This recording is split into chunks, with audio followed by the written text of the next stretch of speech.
Breaking news at 6, re-election rejection. North Carolina's senior U.S. Senator Tom Tillis will not run again in 2026.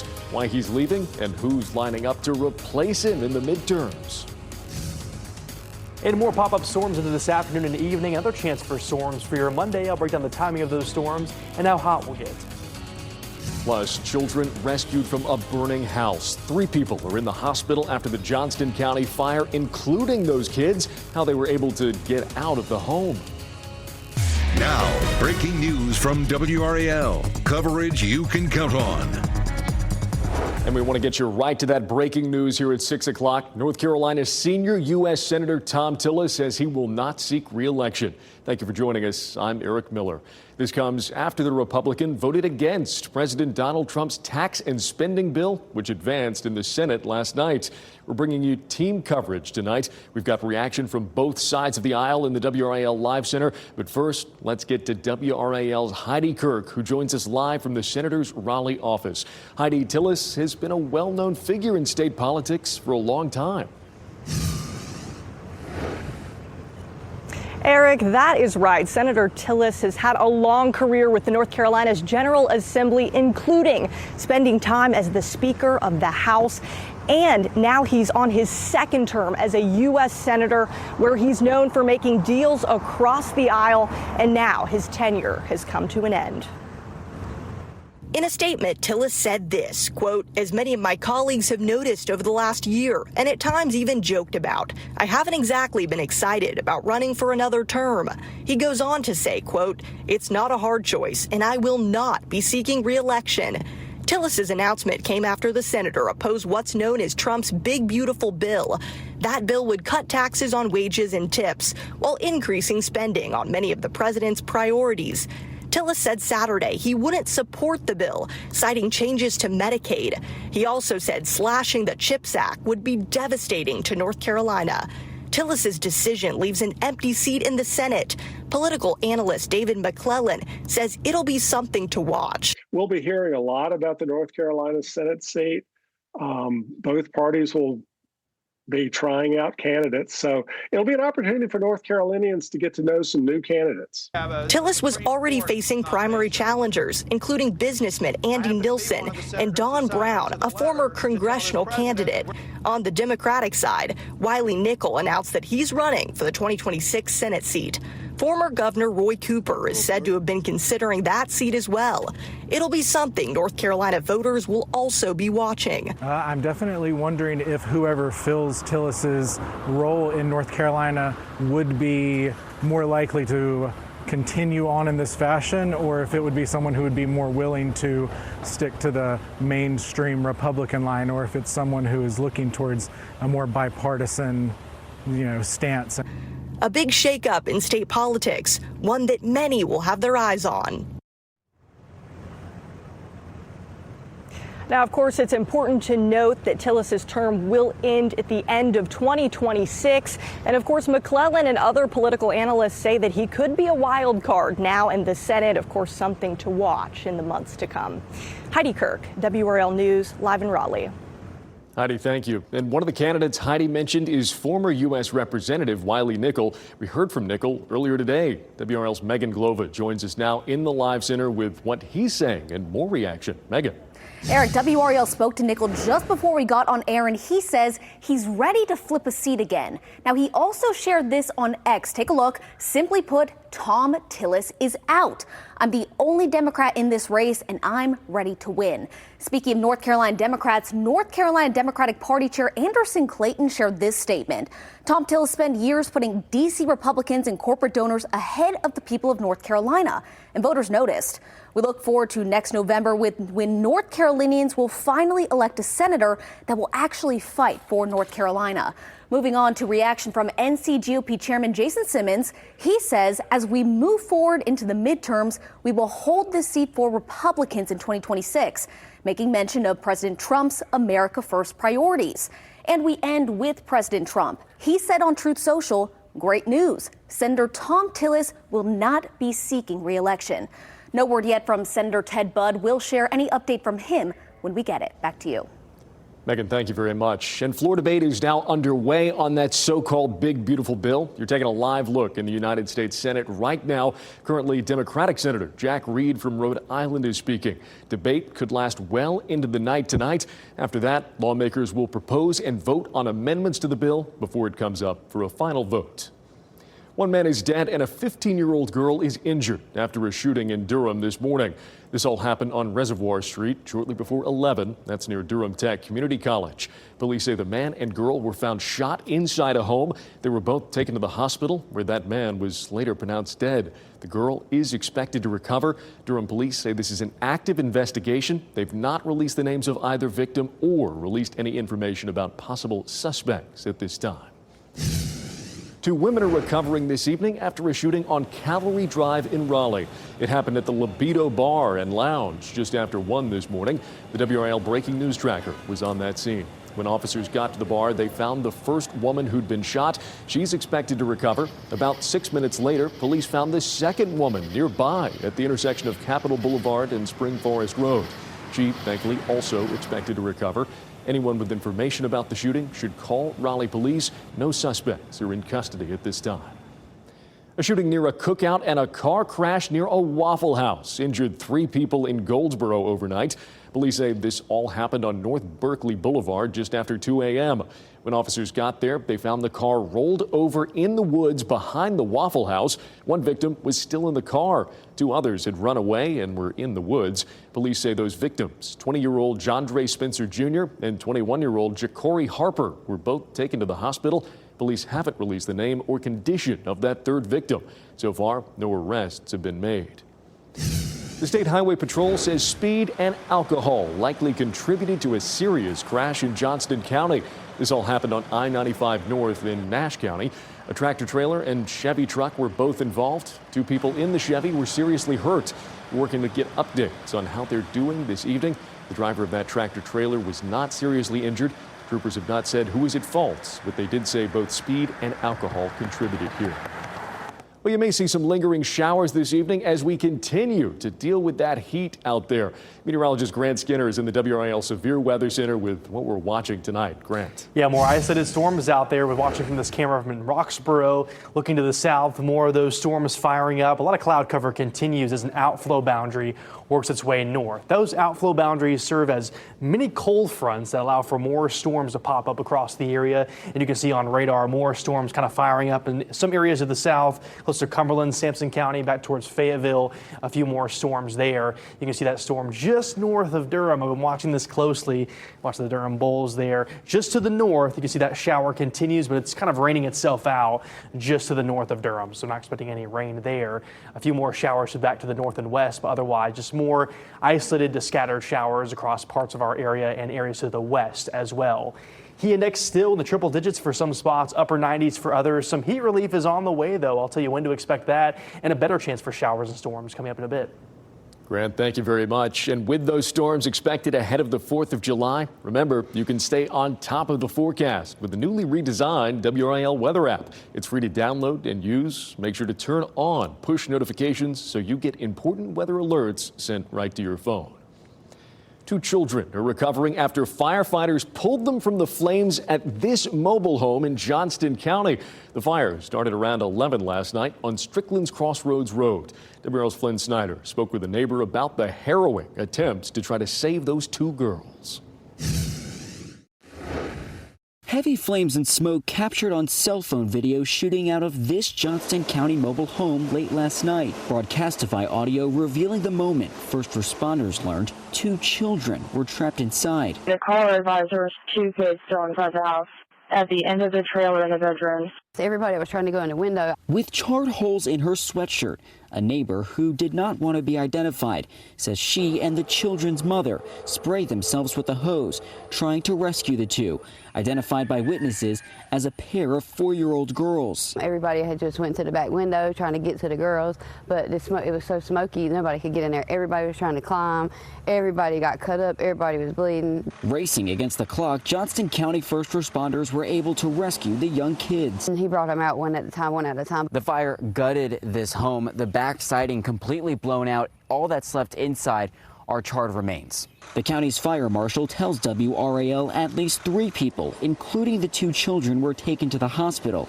Officials did not provide an update on the kids' conditions as of this morning. The neighbor called the scene traumatic for her and the children's mother. Then we were yelling the girls' names, but they weren't responding. Like, come to our boys, come to our boys. Investigators say the fire started in the kitchen, and they're working to learn the cause. Flint Snyder, WRAL News, Johnston County. Yeah, just an awful situation there. 2 people also escaped a house fire in Apex. This all happened on Winding Oak Way early this morning. The WRAL breaking news tracker was on that scene. Nearly 50 firefighters responded and were able to get the fire out. The cause of that fire is still under investigation. Supporting Black-owned businesses. Coming up, we take you to the vendor fair highlighting minority-owned businesses right here in Wake County. Plus, puppy recovery. We check in on 2 of the dogs rescued from a Raleigh puppy mill last month. Welcome back. Dogs rescued from a Raleigh puppy mill last month are finding help across the state. 2 of the dogs, Carmen and Channing, were taken in by Carolina Poodle Rescue. They got to the center with broken legs. On Friday, both underwent surgery. They're now recovering at the center and will be ready for adoption in the coming months. More than 25 Black-owned businesses took part in a Juneteenth vendor expo today. Food trucks, clothing, and artists welcomed visitors at the DoubleTree Hotel on Highwoods Boulevard in Raleigh. Businesses also raised money for organizations helping those experiencing homelessness. Organizers say the expo allows vendors to celebrate culture while also giving back. We're highlighting small businesses, and we're also connecting and giving back to our homeless. So that's one of our most important things. Yeah, the expo continues with a charity social mixer and spades tournament until 9 o'clock tonight. Well, turning now to the forecast today, it is a brutal one out there. Grant, tell me, do we have any relief coming? Yeah, looking forward to our next weather maker because it's going to bring a better chance for showers and storms that will cool us off a bit into Tuesday and Wednesday. A cold front will swing to the south and east, and with that, you can see along the front, storms pop up. Some of those could be strong to severe, packing damaging wind gusts, maybe some localized flooding as well. Again, that timing is Tuesday, mainly later in the day Tuesday into Wednesday morning. This front's going to tap into all that summer heat to bring us a good chance for showers and storms. With that, a level 1 of 5 risk is in place for Tuesday for the entire area, so watching that closely. Again, some brief wind gusts and some localized flooding can't be ruled out. Here's a time lapse from some of those storms earlier today from our WRAL Garner Tower camera. You can see the storms kind of firing up across the area. This is just north of our Garner Tower camera, so looking closer towards eastern portions of Raleigh. And you can see right now more cloud cover over the area as a few more showers pop up, but the shower chances are going to start to drop off into this evening. You can see on radar right now, there are still a few more storms lingering to the south over parts of Cumberland and Sampson counties, a few more storms over Orange and Durham counties as well, but most of those have fizzled out. And when they do pop up, it only takes around 30 minutes to an hour before they fizzle out over those areas.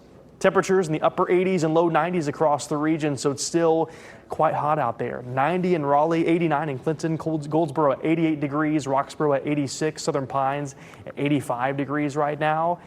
Tonight, similar to this morning, mid 70s across the area, low 70s further inland.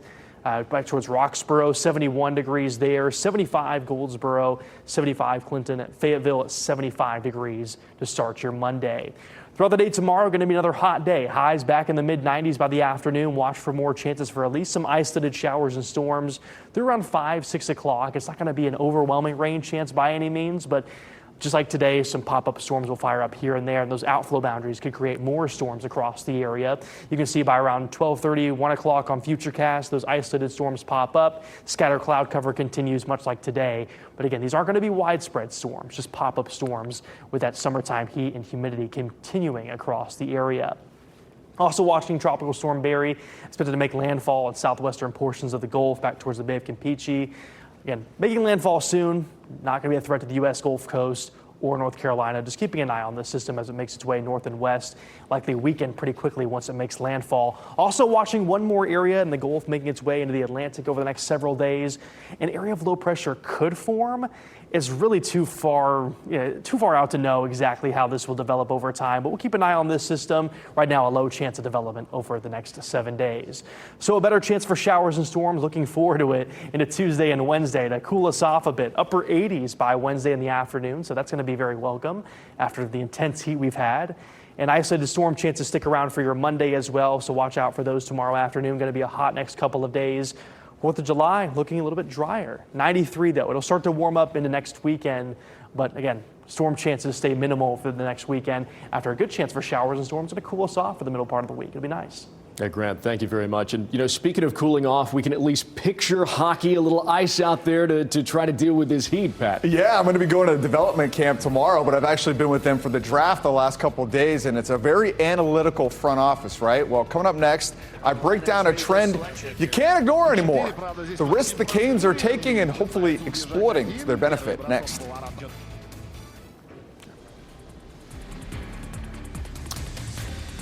And now here's Jeff and Michelle with a look at what we're working on for tomorrow morning. Thanks. We'll be tracking a dry start to the work week, but the heat continues, and I'll have your traffic every 10 minutes. Plus, 5 on your side investigates a startling jump in home insurance costs. Well, half the homeowners in the state did. That lets their insurers charge them up to 250% more. Join us tomorrow morning beginning at 4:30 a.m. The draft couldn't have gone any better. That was Darren York's headline after the Canes traded back twice, netting 3 second-round picks. Now, we won't really know if these guys are good for several years, but this draft was about as Canes as it gets. Not only did the Canes recoup maximum value, to quote York, 4 of their 7 picks were Russian-born players. Semyon Frolov was the headliner. The Canes got the 6'3" goalie at 41st overall. York said he was the top goalie on their board. Also in the second round, Ivan Ryabkin, a center prospect who played last season in the USHL in America. York called him an unreal goal scorer. Now, there are risks that come with drafting Russian players. There's the language, the political issues between countries, viability of the KHL as an alternative. And as we just saw with Alexander Nikishin, it took 5 years to get him here. Seth Jarvis was in the same draft in 2020. Now, for York, it's not some grand strategy here. They just have a little bit more appetite for risk. It's really just how it's fallen. It's not something we go into this and say, okay, we're going to get X amount of players from any country. It's just how it falls. So if other organizations are afraid to take them, then that's just, we can't control that. So for a front office anchored in analytics, I would say we've got a trend. By my count, since 2020, 25 of 55 Canes picks have been Russian. Since 2022, 57% of their draft picks have been Russian. Now, we still haven't seen a lot of these guys, but here are some of their notable Russian selections over the years. Andrei Svechnikov, the top name, and a number 2 overall pick in 2018. They took Pyotr Kochetkov the next year. Canes clearly believe in him, even if the on-ice performance has been inconsistent. Nikishin made his NHL debut this postseason, and Nikita Artemonov is a name to get excited about. His 22 goals last season are the most ever by a KHL player under 20. Michael Jordan, great player, the greatest player even, not the best executive. Hornets drafts under MJ felt like they watched the biggest games of the NCAA tournament. I suppose you could say the same thing about this year's class, but now there's actually a plan in place. Drafting Duke guys, good place to start, right? Well, Con Knipple taken 4th overall and Sion James early in the second round as well. Those guys are proven winners and guys that aren't afraid of hard work. You combine that with UConn's Liam McNeely and Creighton's Ryan Kalkbrenner. Charlotte is starting to build a team that can compete in the East.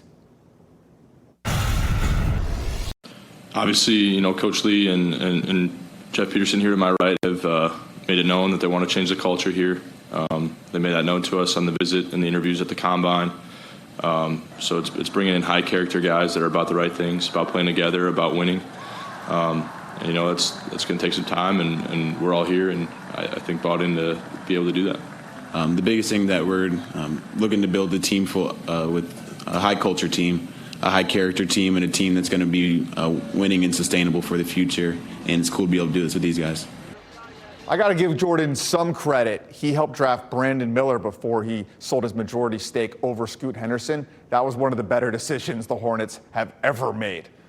LeBron James will not be taking his talents to Charlotte. James picking up his $52 million player option for a record 23rd NBA season. According to his agent, LeBron wants to play for a title contender and will be monitoring the Lakers' moves. Tough to build a title contender when you're paying a 40-year-old $50 million. But hey, Eric, what do I know, right?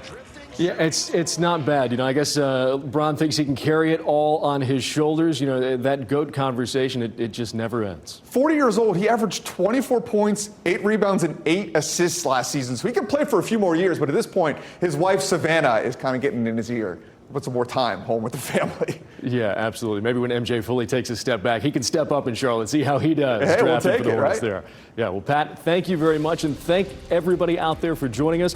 Hope you're getting a chance to enjoy this beautiful sunset wherever you are this evening. We'll see you right back here tomorrow, same time, same place. Have a good evening.